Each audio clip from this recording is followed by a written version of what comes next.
Assalamualaikum. This is Dr. Mohammad Naveed Jafar, second year mathematics chapter number 4।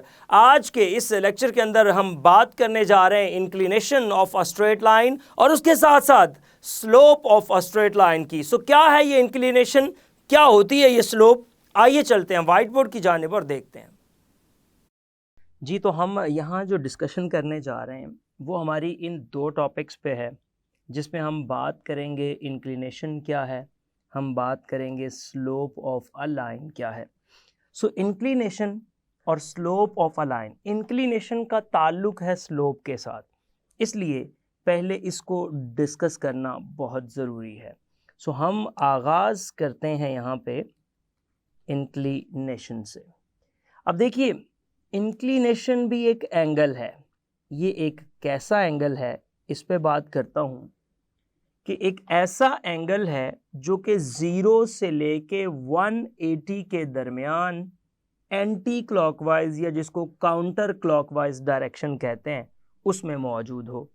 सो मैं इस बात को लिख भी देता हूँ कि ये एक ऐसा एंगल है अल्फ़ा, और ये अल्फ़ा एग्जैक्टली लाई करता है 0 डिग्री से लेके 180 डिग्रीज तक, और ये हमेशा जो मेजर किया जाएगा वो काउंटर क्लॉकवाइज। काउंटर क्लॉकवाइज से मुराद होता है एंटी क्लॉकवाइज।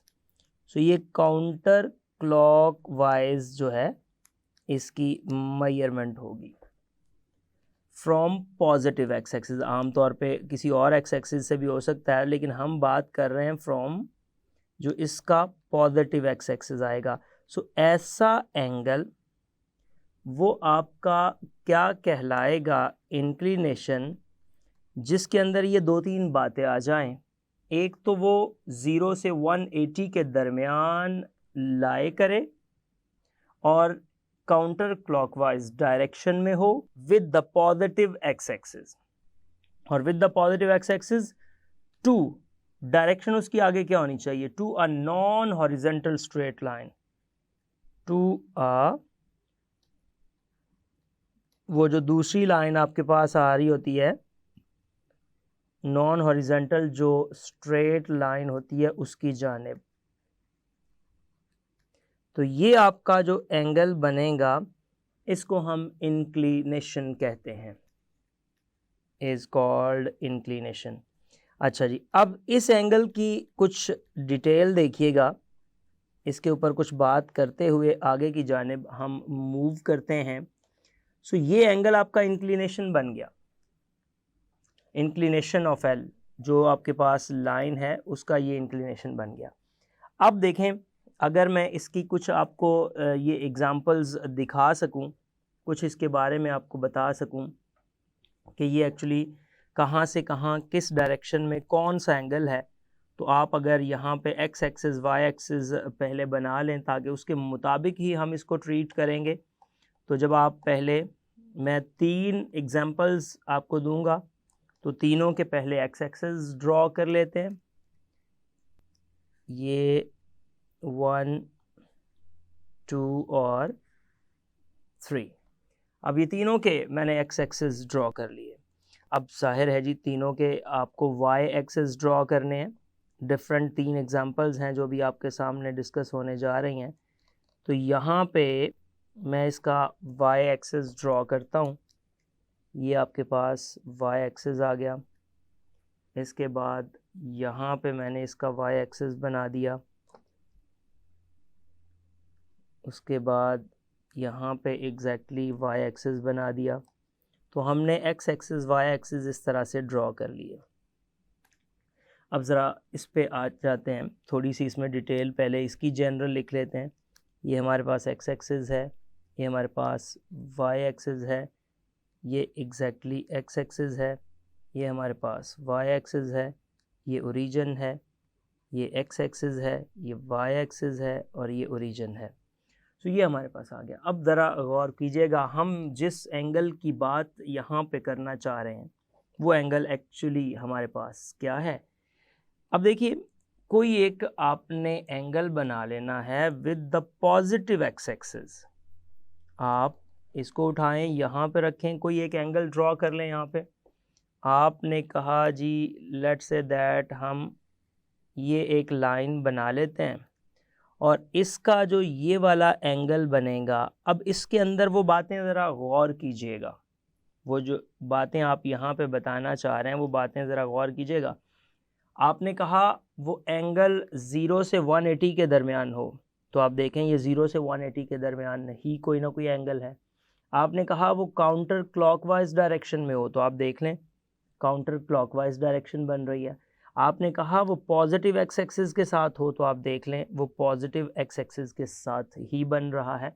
तो ये इसकी कुछ बेसिक बातें हैं जो इंक्लिनेशन को यहाँ पे रिप्रेजेंट कर रही हैं। अब यहाँ पे दो केस इसके और बना लेते हैं। अगर 0 हो या 90 हो तो एक्चुअली क्या होगा, ये भी कहानी साथ ही डिस्कस करते हुए स्लोप की जानिब जाते हैं। तो अब देखिएगा, अगर आपके पास ये जो एंगल है इसको मैं कर देता हूँ कि ये जी मेरे पास 0 डिग्री बन रहा है, तो फिर 0 डिग्री पे लाइन कैसी होगी ज़रा आप चेक कर लें खुद से। ये लाइन कुछ इस टाइप की बन जाएगी। ये वो मैं बना रहा हूँ जो आपके पास यहाँ पे बेसिकली लाइंस बन रही हैं जो एंगल बना रही हैं। अगर यहाँ पे अल्फ़ा को हम 0 डिग्री कर देते हैं तो 0 डिग्री आने की सूरत में ये जो लाइन है ये पैरेलल टू एक्स एक्सिस बन जाएगी, ये एक्स एक्सिस के पैरेलल आ जाएगी। और अगर यही एंगल जिसका हम यहाँ पे जिक्र कर रहे हैं, यही एंगल मैं 90 डिग्री पे जाके बना दूं, तो 90 डिग्री पे बनने वाला angle parallel to Y axis आ जाएगा। इस तरह से आप उसकी मेजरमेंट करेंगे। तो लेट्स से दैट मैं यहाँ पे ये लाइन ड्रॉ कर देता हूँ। ये बात हो रही है इस लाइन की, तो आप देखेंगे कि ये जो लाइन जा रही है इसके इस डायरेक्शन में, जिसमें अल्फ़ा आपके पास 90 डिग्री आ गया, तो 90 डिग्री आने की सूरत में आप ये कहेंगे कि ये लाइन जो है वो पैरेलल टू वाई एक्सिस हो गई है। इस तरह से इसकी ये एक्सप्लेनेशन हो जाएगी, वो एक्स एक्सिस के पैरेलल है या वो वाई एक्सिस के पैरेलल है। तो ये उसकी वो कहानी आप यहाँ पे इसको देख पा रहे हैं। Observe that the angle alpha in different positions of the line L are 0, alpha and 90 respectively. ये जो ऊपर हमने सारी डिस्कशन की ये अल्फ़ा की है, 0 की है और 90 डिग्री की हमने यहाँ पे एक डिस्कशन किया है। उसके बाद जो आपकी बुक में ये नोट के तौर पे बात की गई है वो एग्जैक्टली मैंने ये दोनों बातें कर दी हैं ऊपर। ये जो आप बात कर रहे हैं कि अगर line parallel to X axis है तो अल्फ़ा 0 है, आप ये बात यहाँ पे बता भी दीजिए कि इफ़ एल इज़, अब अगर ये पैरेलल हो जाती है किसके, to X axis, X axis के पैरेलल कौन सी लाइन है, तो देन आपके पास जो अल्फ़ा है वो ऑब्वियसली 0 डिग्री है। और अगर आपके पास ये जो लाइन है, अगर मैं कह देता हूँ इफ़ एल इज़, अब ये बात पैरेलल की ही करता हूँ, अगर ये बात पैरेलल हो जाती है वाई एक्सिस के, तो फिर आप ये कहेंगे कि देन आपके पास जो एंगल बन रहा है वो alpha is equals to 90 degree है। तो ये दोनों केसेस इन जो आपके पास बन रहा है इंक्लिनेशन उसके लिए एग्जिस्ट करते हैं। और ये कुछ इंक्लिनेशन से रिलेटेड बातें थी। अब इस इंक्लिनेशन को लेके हम आते हैं स्लोप और ग्रेडियंट ऑफ अ लाइन के ऊपर। तो इसकी थोड़ी डिस्कशन करते हैं और ये हमारे लेक्चर का सेकंड पार्ट है कि हम बात करना चाहते हैं स्लोप के ऊपर, या इसको ग्रेडियंट भी बोलते हैं, स्लोप और ग्रेडियंट। और ये स्लोप और ग्रेडियंट जो है ये एक लाइन के ऊपर है, ऑफ अ लाइन। अब देखिए स्लोप और ग्रेडियंट ऑफ अ लाइन की जब हम कहानी को छेड़ते हैं तो यहाँ पे एक बड़ी जनरल सी डिस्कशन की गई है। अगर आपको कहता है when we walk on an inclined plane we cover horizontal distance जिसको रन कहते हैं, as well as vertical distance जिसको राइज कहते हैं एट द सेम टाइम। जाहिर सी बात है जब हम चल रहे हैं तो हम अगर वॉक करते हैं एक इंक्लाइंड प्लेन के ऊपर तो हम एट अ टाइम उसमें जो रन भी कर रहे हैं और राइज भी कर रहे हैं। तो इन दोनों केसेस के अंदर हम ये बात कर रहे हैं कि it is harder to climb a steeper inclined plane. The measure of the steepness किसको कहते हैं? Ratio of rise over run को। आप यहाँ पे इन शॉर्ट अगर ये सारी कहानी देखते हैं तो ये कहा जा रहा है कि जब आप एक स्ट्रेट लाइन के ऊपर, मैं अगर इसको डायग्रामेटिकली भी आपको दिखा पाऊं, अब आप जरा गौर कीजिए इन सारी बातों पे जो अभी हमने यहाँ पे की। हम यही बात कह रहे थे कि जब आप किसी भी इंक्लाइंड प्लेन के ऊपर मूव करते हैं ना, ये देखें, ये आप इंक्लाइंड प्लेन के ऊपर जब मूव कर रहे हैं तो इंक्लाइंड प्लेन की मूवमेंट आपको ये बता रही है कि यहाँ पे रन भी हो रहा है और राइज भी हो रहा है। ये कहानी मैं यहाँ पे आपको ये बात बता रहा था कि when we walk on an inclined plane we cover horizontal distance as well as vertical distance। तो हम यहाँ जब हॉरिजेंटल डिस्टेंस को कवर करते हैं तो साथ साथ वर्टिकल डिस्टेंस को भी कवर करते हैं। हालांकि चल तो हम यहाँ रहे हैं, इस प्लेन पे रहे हैं, इंक्लाइंड प्लेन के ऊपर, तो फिर क्या होगा? अच्छा, उसके बाद बड़ी खूबसूरत बात की गई कि it is harder to climb. देखिए, मुश्किल है कि आप यहाँ से क्लाइंब करके, आप यहाँ से जंप लगा के अचानक यहाँ पे आ जाएं, ये तो बहुत मुश्किल बात है।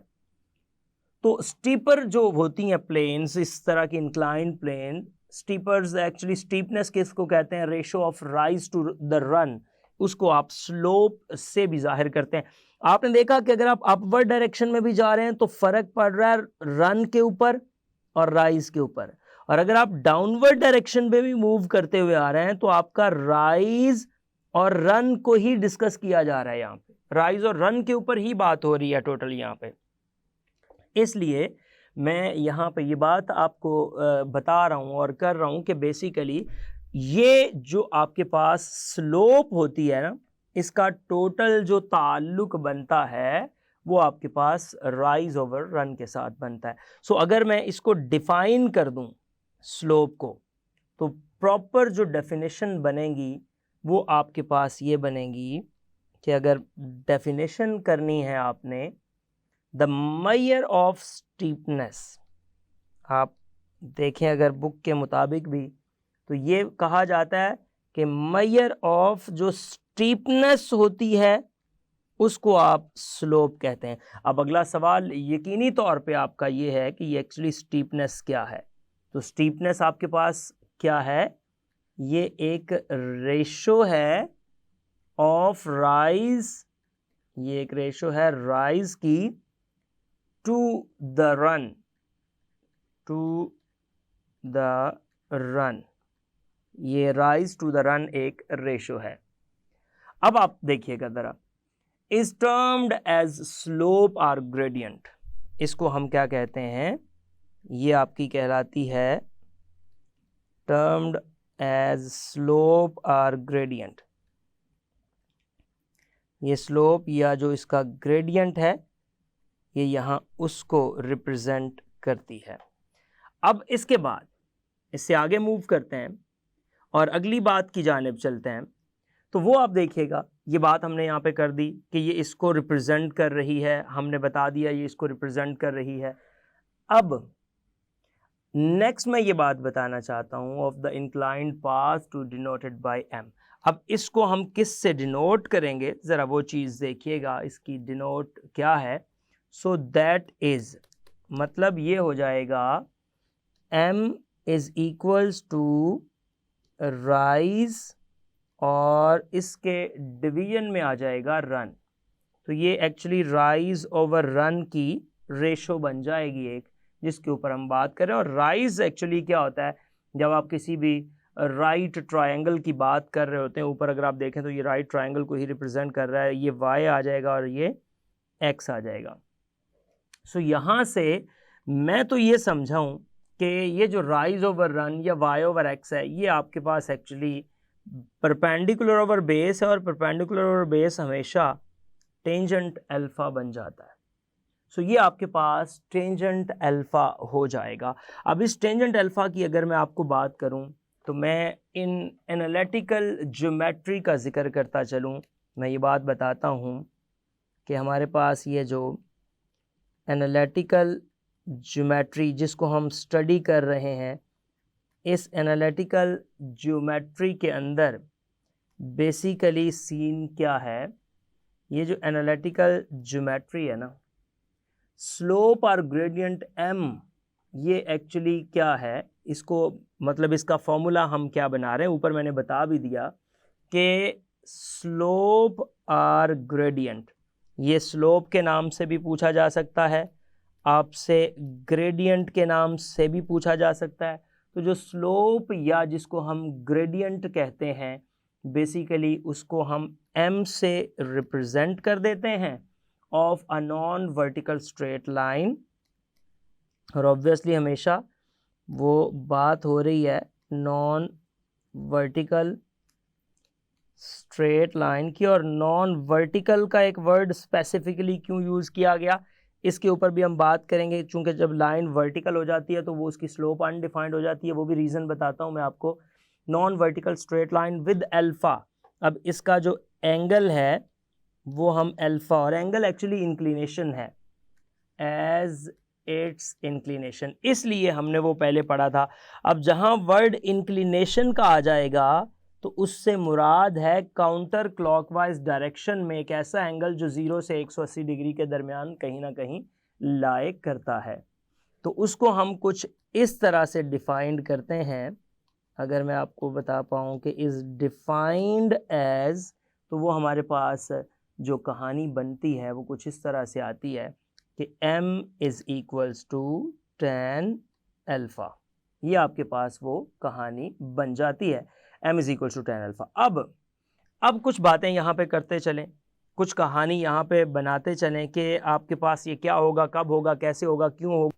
तो उसके मुताबिक आप देखिएगा, अगर आपकी लाइन हॉरिजेंटल हो, ये पॉइंट्स बुलेट्स बनाते जाएं कि अगर लाइन हॉरिजेंटल हो जाए, अगर आपके पास ये लाइन जो है ये हॉरिजेंटल हो जाए, कि अगर वो लाइन हॉरिजेंटल होगी, if the line is horizontal, अगर आपके पास वो लाइन हॉरिजेंटल है, तो हॉरिजेंटल लाइन होने की सूरत में आप कहते हैं कि it's slope is zero, it's slope is zero, उसकी जो स्लोप है वो आपके पास ज़ीरो हो जाएगी। उसके बाद अगर वो लाइन वर्टिकल हो जाए, अगर वो लाइन वर्टिकल हो जाए, इफ़, ये सेकंड बात है, इफ़ लाइन इज़ वर्टिकल, अगर लाइन वर्टिकल हो गई तो फिर आप कहते हैं इट्स स्लोप इज़ अनडिफाइंड, फिर उसकी स्लोप जो है वो आपके पास अनडिफाइंड हो जाएगी। और थर्डली, अगर मैं नेक्स्ट बात करूं तो मैं ये कहता हूं कि अगर आपके पास नंबर 3, अगर स्लोप जो है वो 0 से लेके 90 डिग्री के दरमियान लाए करेगा तो देन m इज़ पॉजिटिव, फिर आपके पास जो स्लोप है वो पॉजिटिव आएगी। और finally if angle lies in between 90 to 180 degrees then m is negative, तो फिर आपके पास स्लोप नेगेटिव हो जाएगी।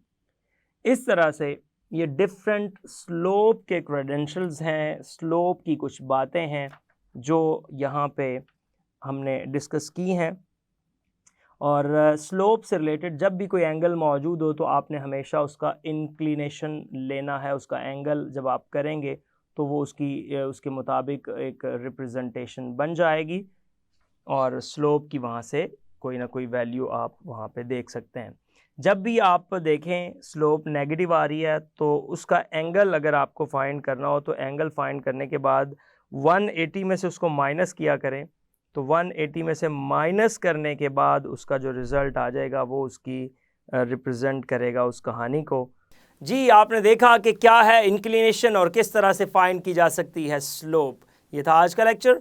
Hope so you understand the today's lecture. This is end of our lecture.